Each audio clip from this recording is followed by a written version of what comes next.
Hey there, everybody. Welcome into this week's episode of Pickup Sports Talk Fantasy Edition. I'm Spencer Stein. And I'm Brandon Schiffman. This week, instead of starting with booms and busts, we're going to get right into the thick of things with trade targets, people to trade for, and people we think that you should trade away. So let's get started. Yeah, so the season's halfway in, so I'll just start. I think it's trade deadline's coming up soon. I'm doing players to trade away. Brandon will be doing players to trade for. Actually, you could start, Brandon, because I think the trade away. Perfect. My first quarterback, we're going to do it by position here. My quarterback trade for right now is Russell Wilson. I think it might be a week or two before he fully adjusts back, and other injuries like that in your fingers are kind of hard to adjust back from. But they're already falling behind in their division. They're going to be playing at 100% all gas, no breaks. I think he's going to end the year strong. Not necessarily where he normally starts the year. I know it's like a meme. MVP Russ at the beginning of the year, then Russ kind of falls apart. But I think he's going to end the year stronger than he started this season. I love that pick. I think that what you said is spot on about him picking up his progression or picking up his play as the season goes on. They're 3-5 right now. I think they're going to fight their way into a playoff spot. We'll talk about that more in the regular episode where we give our predictions for who's going to be in the playoffs. Now it's halfway in. But I think a lot of these trades depend on value, on how people value their players. Russell Wilson, for example, I have him in our league, and I also have Wentz. I would be willing to trade away Russell Wilson because Wentz is good. So a lot of this depends on how you value guys. But assuming his value is where it should be, I love that. A guy I think that should be traded away is Joe Burrow. So Joe Burrow's on a lot of teams. I don't know if he's a starter, but he has been the QB9 so far. But if a quarterback goes down in the league, Burrow's a great guy to trade away. They have a tough schedule coming up, especially in the playoffs. Although they have Kansas City week 17, if you're there. They have Baltimore 16, Denver 15, and they're on bye right now, so if you need a quarterback, you could go trade him now to get a different guy net for now. They have Vegas, Pittsburgh, Chargers, San Francisco coming up the next couple of weeks. On top of that, I think the Bengals are going to drop off big. Cleveland's really picking up their play. Pittsburgh's picking up their play, as is the Ravens. I don't think they're going to make the playoffs, and I think, although that might not result in Burrow playing terrible, he really hasn't put up that great of numbers this year. His highest scoring game was 26, and he just scored 7 last week. So although it might not be the best time to trade him just because he did just put up 7 and he is on bye, I think now is the time to trade him to a team who's desperate and kind of pitch that he's been good all year, and if you look at his talent, it's been good, and Cleveland was just playing different. So a running back I think you should trade for. I was stuck between two guys here, but one of the guys I feel like kind of drew me in just because his value seems to be slightly lower, James Robinson. He's clearly the main option on that offense, and he's good, and when he stays healthy, he's a top running back. One guy that I would say trade for, but I think his value's gone a little too high, like you kind of missed your opportunity to trade for him, is Cordero Patterson. Yeah. He is fully proven to be the guy in that offense. No one else is getting it the way he's getting it. Yeah, you could have had him off waivers too, probably, which is crazy. I keep saying this, I love the Robinson take. I think, especially if he's out this week and you have enough depth and a team's desperate, go get for him. Trading is all about leverage in fantasy. You want to see teams, if they have a great guy who's out and it's a must-win, they're fighting to get out of a punishment spot or fighting to get into the playoffs, you leverage that if you're up there. For example, me and you are both near the top of our standings. We can go get injured guys to stash for our team, get them there, buy them low. So I think that's a great thing to do, and I love doing that with Robinson. My sell is Josh Jacobs. Now, I think Josh Jacobs is good. He's obviously always injury-prone, so that's a big worry. But the main reason is Kenyon Drake. Under their new coaching, Kenyon Drake has outperformed him all 3 weeks, and I see that as a sign to come. I don't think Kenyon Drake's going to be like the number one RB, and I still think for now you start Jacobs over him, but I'd be worried as a Josh Jacobs owner. And he has put up decent numbers the last 4 weeks, so that's a good thing. You could say, hey, he's put up good numbers the past 4 weeks, and they're playing Kansas City this week, and then Cincinnati, so it's a good guy to trade away. But I do think I'd be worried about Kenyon Drake. So if maybe instead of trading for Josh Jacobs, if you have Jacobs, go get Kenyon Drake. One wide receiver I'm so high on right now, and I'd be lying if I said I haven't offered multiple trades for this guy. I don't think any of them are going to go through, though, because the owner of him in our league seems to know what's going on. Deontay Johnson. He's averaging 17 points per game, and he's hurt. He's been hurt all year. He's healthy, and I think he's here to stay. And that is especially true now that Claypool's undergoing MRIs. Who knows with him? He wasn't even that much of a factor coming into this. But yeah, Deontay Johnson's a guy I'm so high on, especially if he's on a team of a guy who doesn't know how high his value should be. Go after him 110%. He's a great guy to have come playoff time. Yeah, they also have Detroit this week, and in weeks 15 and 16, which is playoffs for most leagues, they got Tennessee and KC. I like that. And he did only put up 11.7 this week, so I think he is a guy you could target. My guy's Deebo Samuel. I'm hoping there's still time. You could sell him high because he has been the number 4 receiver, and I'm not saying he's going to fall off. I still think he's going to be great going out. However, with Ayuk's big game last week, it's time to start getting a little worried. I still trust him going forward, definitely. It's just that Ayuk's production is something to worry about. They're playing the Rams this week, so I'd trade him now. because I think this is gonna be a bad week. I'm gonna kind of say that in our booms and busts end of the episode. So I trade him right now, and if you don't trade him now, then stash him, because after this week against the Rams, they're playing Jacksonville. So maybe after then you can, because you got to look at their high points. That's when you want to sell. So I'd try and get rid of Debo now, but if you can't get rid of him this week, definitely don't sell him. Sell him low after the big Rams week. So basically, what I'm saying is don't panic after Jalen Ramsey locks him down, like he's been doing with every single guy he's faced this year. Absolutely. Speaking of someone who could be sold low soon, DJ Moore. I'm excited. I'm going to say this right now. This one's a little bit iffy. I think his value is very low right now because the past few weeks, I think he's had like 7, 8, 13, and 7 again. But when CMC was in the lineup and their offense was completely opened up, he averaged 18. Not last week. His value was at an all-time. Well, that was a not Darnold. including That was last a Darnold week. week. You can't fully blame They've all DJ been Moore for Darnold. that. So Darnold threw 3 interceptions, son. Why is that not going to keep happening? You can't fully blame that on Darnold, though. Darnold has looked awful. I mean, you can't fully blame Darnold's performance on DJ Moore. No, but if Darnold's playing bad, why is DJ Moore good? That's I think what that I'm saying. CMC opens up their offense. He didn't last week. Because they're bringing him back from injury. I'm telling So he wasn't on a pitch count. They will be better coming into when they figure it out. You're dead wrong. I think you're dead wrong. Moore will be the first guy. People are trying to sell him in our league. DJ Moore's actually my sell. Here's why. DJ Moore in the last couple weeks put up 7.6, 9.9, 13, 10, and 8. That's the only reason I would say don't sell him, but I'm saying don't buy him by any means. This space is more of a don't buy, so I guess it's more of a counter argument to you. He has not looked like himself lately.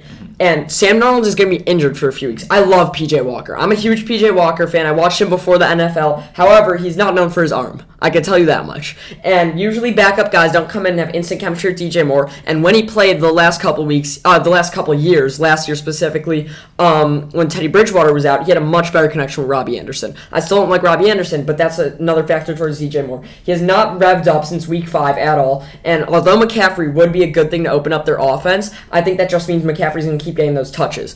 Last week it didn't help him. Sam Darnold's looked awful, and I think Sam Darnold's going to keep playing bad the rest of the season, and P.J. Walker. So mainly because that quarterback play, I don't like him. Their schedule's also mediocre. In the playoffs, one of the 3 teams plays in the playoffs. If it's 15, 16, 17, 18, he plays Buffalo, Tampa, New Orleans, Tampa. Tough defenses.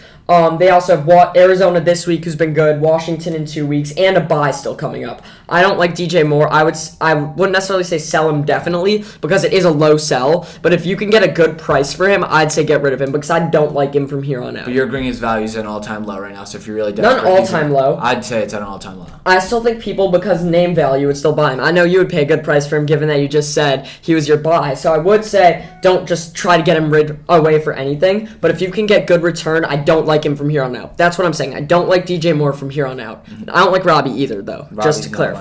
I dropped him this week. Yeah, Robbie's worse, actually. Yes, that's all our trade targets, but mainly what I want to say is that it's all dependent on the league. It's all dependent on leverage trading. This is one of the things I love about fantasy, is that you got to look for teams with you got value by position. If a team doesn't have a second running back and they have a ton of receivers, you could give them a running back for too high of a price. That's what you gotta look for. You gotta look for people who will overpay because they're desperate. Desperate to make the playoffs, desperate to not get the punishment.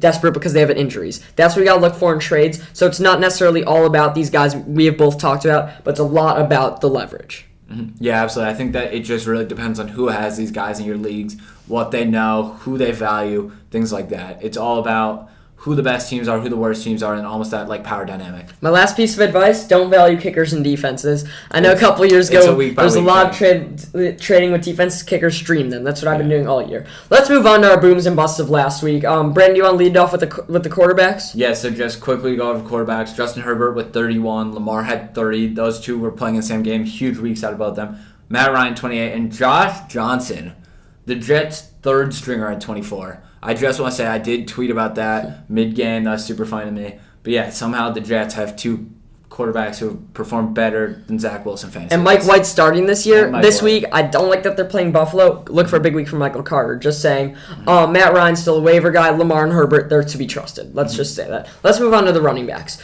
I want to start with James Conner. So Chase Edmonds is going to be out for a couple weeks with an injury. But before that, James Conner's led the league in touchdowns. He just put up 40 points. Who would have expected he would lead the league in fantasy points this week?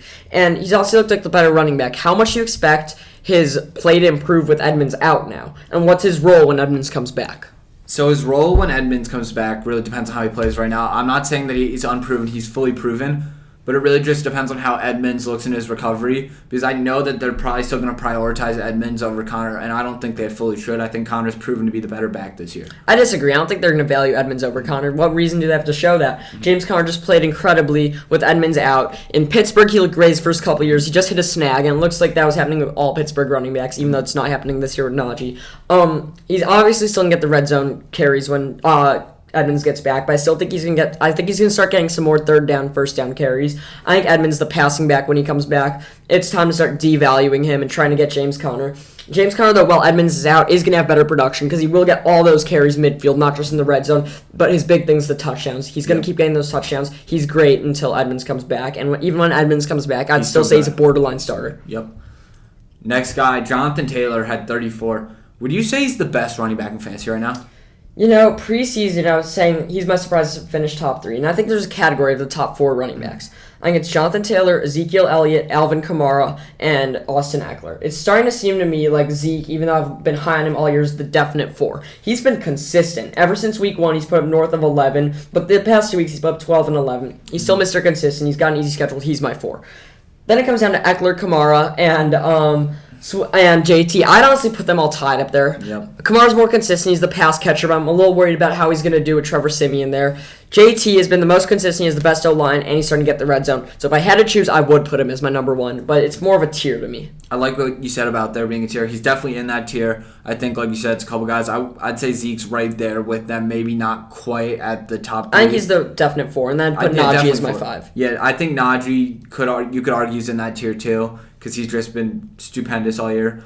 But Jonathan Taylor, I'd say, yeah, he's up there with best running backs in fantasy. And if he fell to the 11th pick or even the second round, you're so happy you have him right now because he's been amazing basically all year. Yeah, and actually on change what I said about Najee, I think you're right. I think there is an argument to be made he's up there. He's been better than Zeke. I'm just not I don't know how much you could trust rookies, but it looks like Najee's going to be here to stay for years to come. Yeah, Najee's incredible. Some other booms at the RB position. Nick Chubb with 30, but he's going to be out this week due to COVID protocols. Big week from D'Ernest. Mm-hmm. I think potentially. I think D'Ernest was good when they needed him against the Broncos, who do have a good defense. So I think maybe not the 18 points he had last time, but I think you're getting north of 12. I don't know. I love him going this week, and also Joe Mixon with 28. Yeah, that was a big one for my team.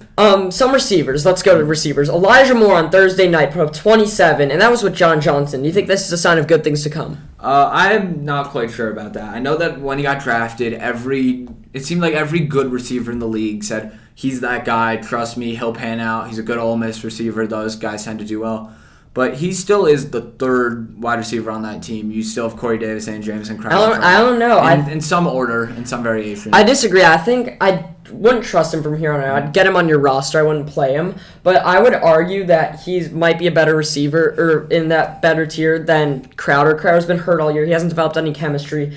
And although the Jets' wide receivers, none of them I'd trust, just because who knows what quarterback's going to mesh with them. Mike White's favorite receivers at this point are running back. But he has gotten 8 targets last week and 6 in the 2 prior weeks. That's with 3 different quarterbacks. Everyone in their offense is passing to him. That's part of what the coach did. And the first 3 weeks, he actually did get 4 targets, 8 targets, and 2 targets. So I think he sat out. He got 2 targets. They were on bye. I think he's a guy you want to get on your roster. He could be a start by the end of the season. He could be their receiver 1 by the end of the season. I wouldn't say Crowder and Davis are definitely better than them. Yeah, his potential is high. I'm just saying at the moment right now, there's no reason to lay it out on the line for him. I would argue that I would start him over possibly both the other Jets receivers. I'd still slightly take Corey Davis over him. That's just a me opinion, though. I don't know how. Yeah, Corey Davis is a little banged up. He didn't. His hip is feeling better today. But we'll see what happens. None of the Jets receivers are to be trusted. The only guy on the Jets started this week keeps saying Michael Carter. Devontae Smith had 22 points, too, for the Eagles. Keenan Allen, 22.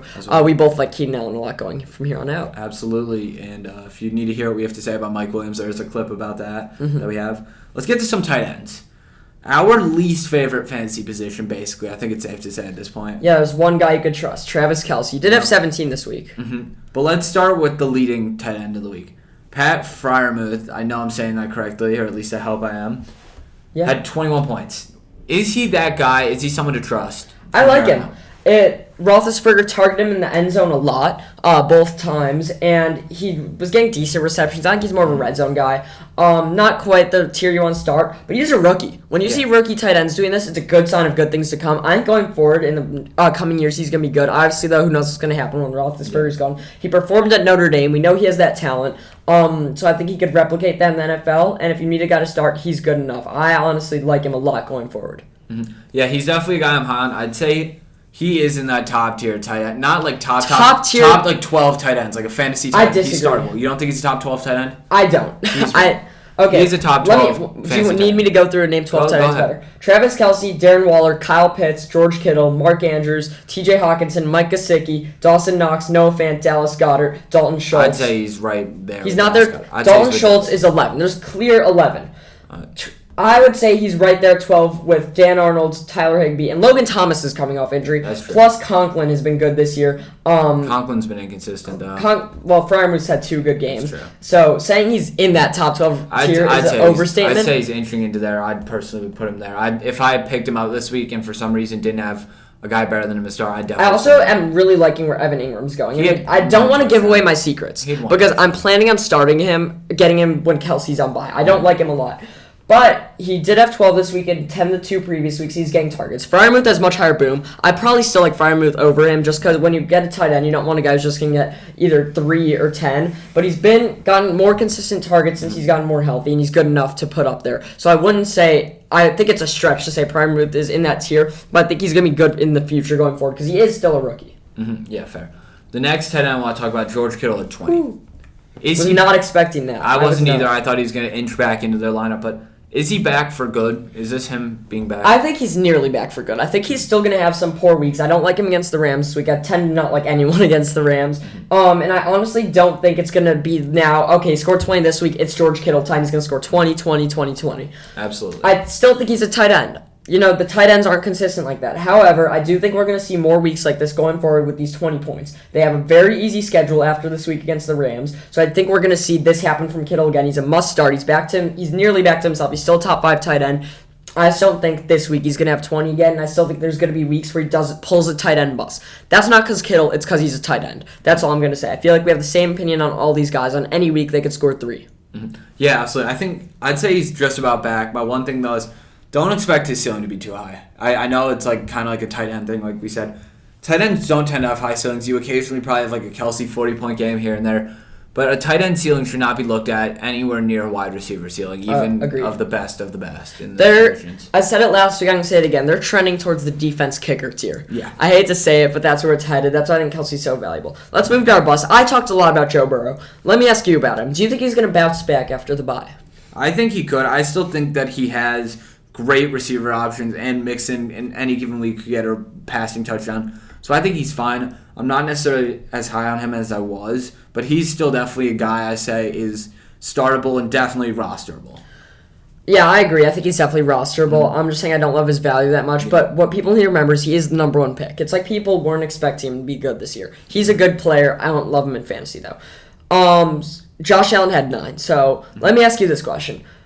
This is an overstatement, but I'm going to say, will the bad Bills offense catch up to him? Because I don't think the Bills offense is bad, but they've looked increasingly a little bit worse every week. So do you think he's dependent on them scoring 40 against a cupcake team? Because that seemed to be when he was going off. I wouldn't say that. I'd say my biggest thing is just Stephon Diggs hasn't had the same production he had last year. I think that's no secret.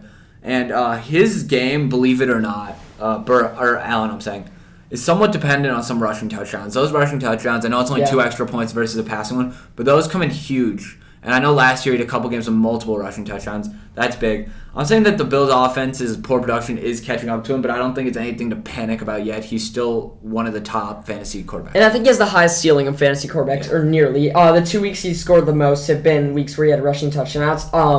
And he's playing the Jets this week. He's going to go off. That seems to be what he does. But against good teams, I don't think he's trusted to put more than 17, but really no quarterback is. He's trustworthy going forward. I'm just saying he's not something incredible. He's not a godsend, like you could possibly say about Lamar. 2 other guys, Mahomes 10, again. We're not going to go into this. Do you still think they're a dumpster fire, though? I think they're starting to get messier, but I'm not going to pull out the dumpster fire word right now. Yeah, and Stafford at 13. I think he's fine. No longer my MVP favorite. That's going to come close. Running backs. Aaron Jones had 5. We've seen a lot of fluctuation in his numbers. Do you have any words of wisdom to Aaron Jones owners? Here's my word of wisdom to Aaron Jones. Being a former Aaron Jones owner last year in one of my leagues, he's inconsistent. You drafted him for the 40-point weeks. You celebrate the 40-point weeks, but the pain of your existence are the 3, the 5, the 7, maybe a 10-point week if you really need him to have a boom. So if you're frustrated right now, that's normal. I would be too, but there will be a 40-point week or maybe even 2 to 3 more throughout the rest of the season. I think there's also going to be a sign of things to come of him having those lower numbers. I thought he was going to be a boom last week against that bad defense and with Rodgers. So we'll see what happens. He was just not involved too much. A.J. Dillon stealing some of his carries isn't a big worry. He's only scored 41 once, though. His next high score is 24. Do you think he eclipses... How many more times do you think he eclipses 30? I think he could have 2 to 3... Actually, no. I'd say 1 to 2 more 30-point weeks. I'd say the over-under is 0.5. I'll take the over. I think he'll do it one more time.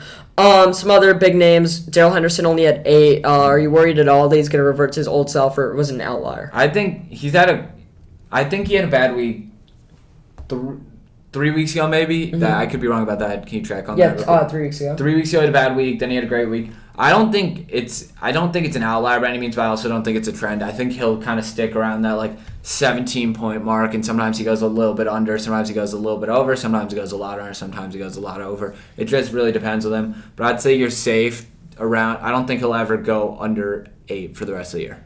I disagree with that a lot, but with in the first 6 weeks, he scored in between about 15 and 24 each game. But in the last 3 weeks, he's put up 9, 22, and 8. I just think that we're not going to see his first 6 week self, but he's still trusted. Yeah. I think we're going to see a couple more of these bad weeks, but I think this week's going to be a good one. Then coming off the bye, we'll see what happens. Now's the time where you start looking at playoff schedules a ton. I haven't talked about this at all in prior episodes, but this episode I feel like I've talked about 3 times. His Seattle, Minnesota, Baltimore in the playoffs. That's middle of the pack. He's a good guy to have. I don't know if he's still an RB1, but he's up there. As long as he stays healthy, you're good. Yeah, I agree with that. One last guy. He's on my team as well. I obviously have Henderson. Also, Eckler had 11. Not a full RB boom or RB bust, but it's Eckler. You expect more out of him. That's safe to say. Let's get to some receivers. There were quite a few receiver booms this week. Let's just start with Jacoby Myers, who had 1. Would you rather start him or drop him? Because he's kind of walking. I wrote up this question because I think it's interesting because at that point where he's looked awful.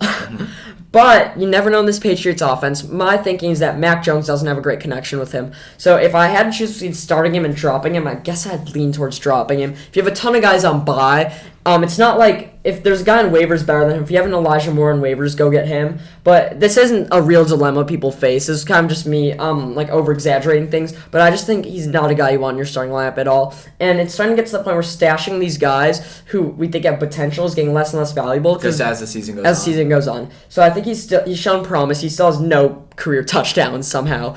That's insane to me. So we'll see. Yeah.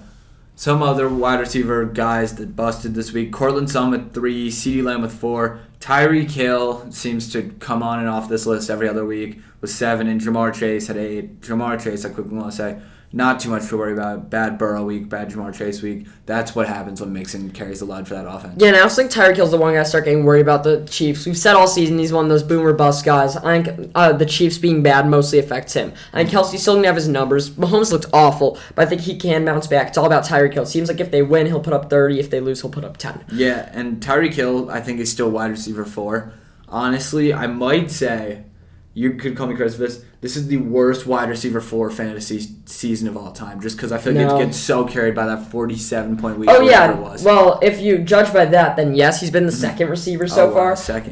But, what do you mean by worse? His points production total has been fine. Yeah. It's just that he's the most fluctuating receiver, and we've seen that out of a lot of guys before. We've seen that out of your Deshaun Jacksons. Not that he's ever been a receiver, too. Maybe T.Y. Hilton. I just think he's one of the most boomer bust guys we've seen. I'm just saying there's been a lot more busts than booms. Just the 1 or 2 booms have been significantly higher than your average guy. But it's also been underrated how many mediocre games he's had. He scored 22 once, which is what you want out of your receiver. That's actually great. Yeah. 14, 12 was a mid one, but he's also had 5, 9, and 7 before. So he's just unpredictable. When you need him in the playoffs, hopefully you can trust him.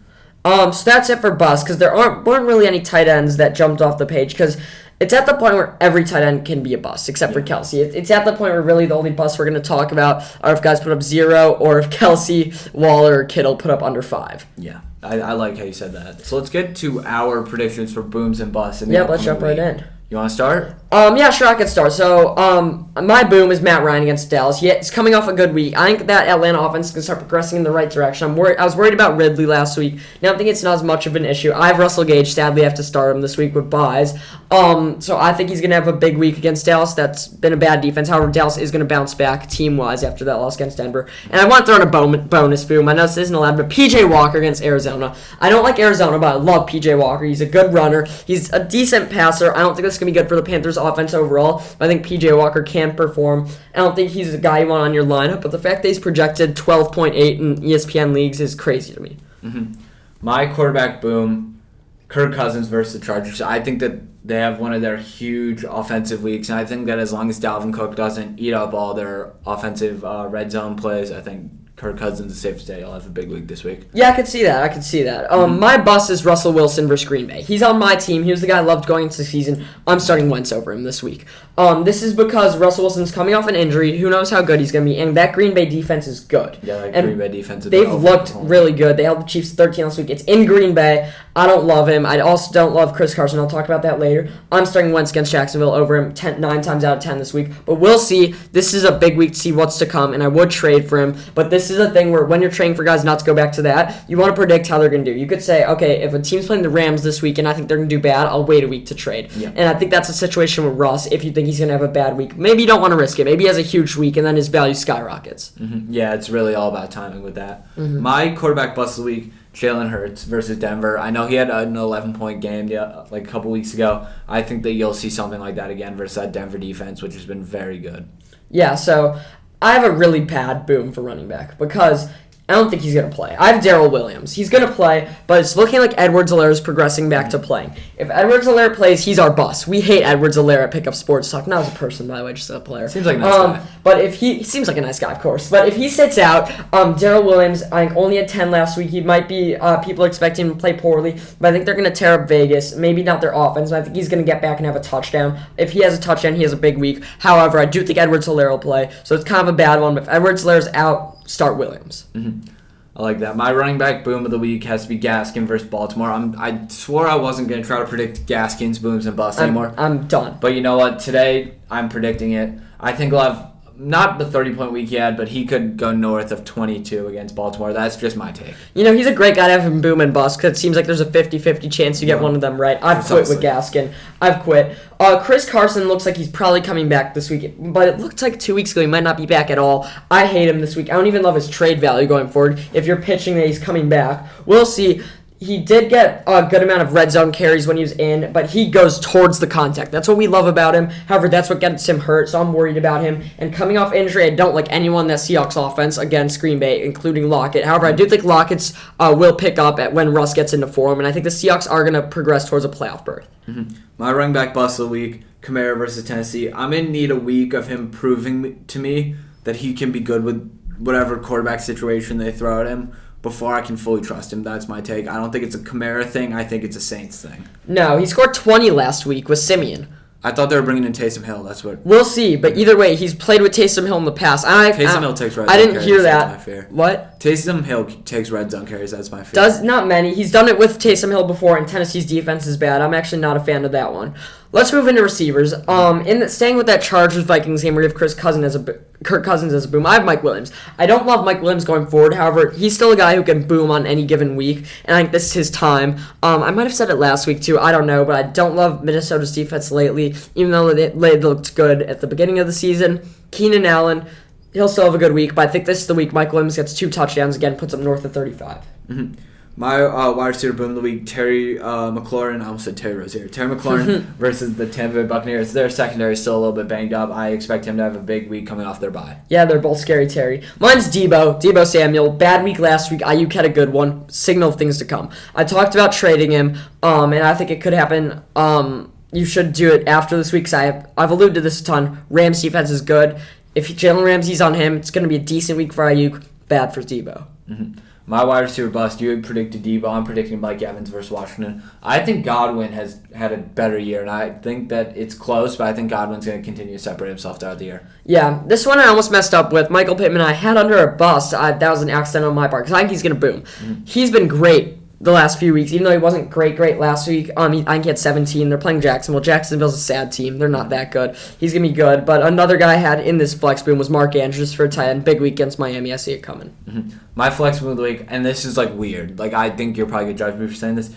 Damian Harris versus Cleveland. Okay. I think that he'll get the red zone carries. I don't know what's going to go on with Mac Jones. I know he just had like a weird week against Carolina, and I know he's been in controversy. But yeah, I think he gets 2 red zone touchdowns. That's my take. Yeah, no way. The Browns only allowed 15 to Pittsburgh last week. They haven't been allowing that many points, so I don't know how good the Patriots offense can be overall, but I do like him a decent amount going forward. My bust guy I've talked about a ton. I don't need to elaborate on more. Josh Jacobs against Kansas City. I don't think he's going to bust. I just think he's going to go underperform given that they're playing Kansas City. I'm a Kenyon Drake guy. Kenyon Drake's going to outperform him once again. Mm-hmm. My flex bust, I know this is like a weird one because we just talked about him earlier. George Kittle versus the Rams. I think the Rams overall are just such a good defense. That's going to be hard for the Niners to get anything going. We got to say, though, the Rams did lose last week to the Titans, so it's not time to start over-expecting them. I think we'll talk in the regular episode a ton more about how we think they're going to actually do. So please check that out. Yep. Subscribe to our channel, like our videos, check us out on social media. We're getting a TikTok up soon, hopefully, so you can check out our clips if you don't have access to YouTube. Yep, absolutely. Make sure to check it out. Just stay with us here.